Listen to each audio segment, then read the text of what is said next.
Hi there, it's Keith from the Evangelical Free Church, Stony Stratford, and we're continuing our series in Mark's Gospel, and today we're in chapter 10, 32 to verse 45. Well, Jesus and his disciples are on the way up to Jerusalem, and we read that the disciples are very ill at ease. It says that they are astonished and afraid. Why is this? Well, it's probably because of what we just looked at last week.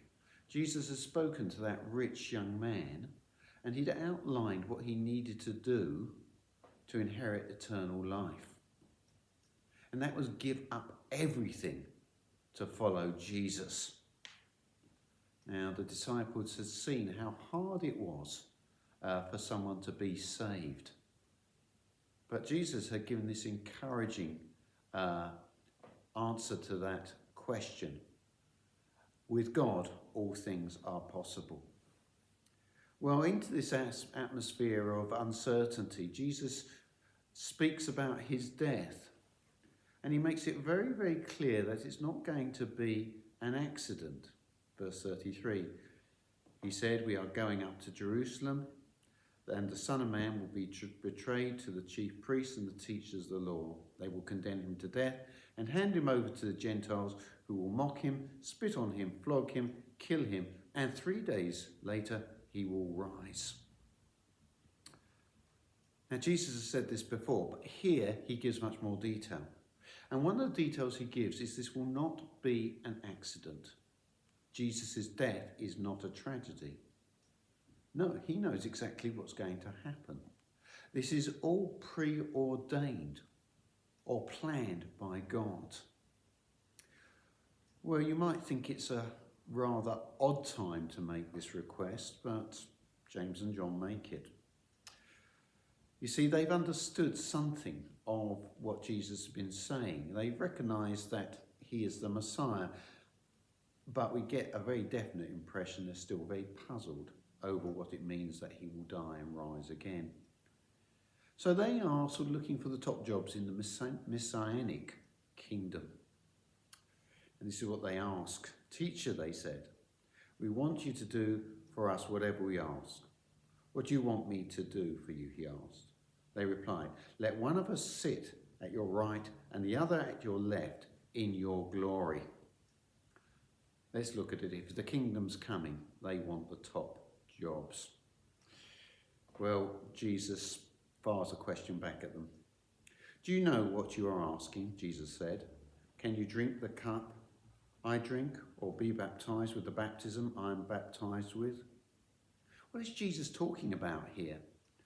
Well, the cup comes from the Old Testament prophet Jeremiah. And in Jeremiah 25:15, we read of the wine of my wrath, and that's God's wrath.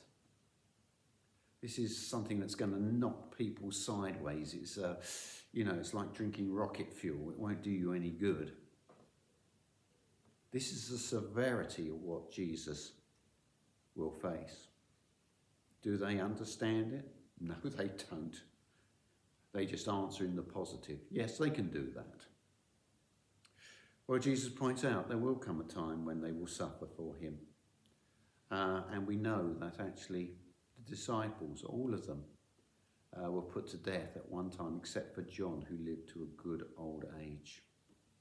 And that was in their service of Jesus. Well, the disciples are not impressed by what has been asked. They obviously feel that this is jumping the queue. They're not keen on James and John looking for the top jobs. Why shouldn't they be along for the ride as well? But Jesus gives them a mandate for leadership, and it's not what we would expect.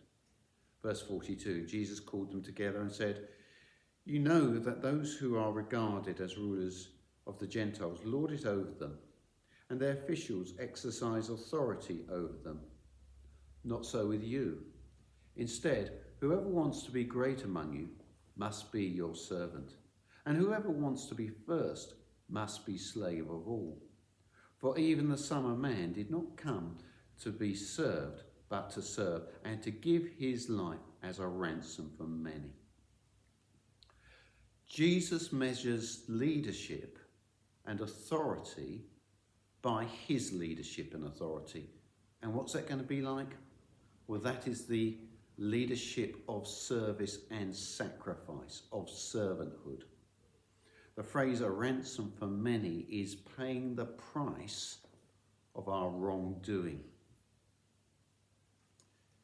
In the book of 1 Corinthians, the letter to that troubled church, Paul writes this: "You were bought at a price. Therefore honour God with your body." Jesus, the sinless one, laid down his life for our sin, our rebellion against God. We were bought at a price. What do we owe him?